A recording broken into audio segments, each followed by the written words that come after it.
Good morning. May the grace, peace, and love of Christ be with each of us today. Representatives of Christ. This is our topic. And in 2 Corinthians chapter 3, verse 3, we read, "Forasmuch as ye are manifestly declared to be the epistles of Christ, ministered by us, written not with ink, but with the Spirit of the living God, not in tables of stone, but in fleshy tables of the heart." To represent Christ, we have to remember and read also verse 5, 2 Corinthians chapter 3, verse 5. "Not that we are sufficient of ourselves to think anything as of ourselves, but our sufficiency is of God." In verse 2, "Ye are our epistle, written in our hearts, known and read of all men." In each of his children, Jesus sends a letter to the world. If you're a follower of Christ, he sends a letter through you to your family, your street, your neighborhood, your work, your city. Jesus dwelling in you desires to speak to the heart of those who are not familiar with him.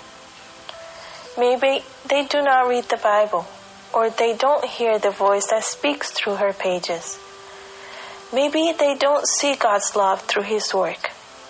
But if you are a true representative of Jesus, it may be that through you, they are led to understand something of his goodness and are conquered to love and serve him. Christians are placed as shiny landmarks on the way to heaven. They must reflect to the world the light that shines upon them from Christ. Your life must be such that through it others may acquire a correct idea of Christ and his servants. If we do represent Christ, we must make his service seem attractive, as it really is.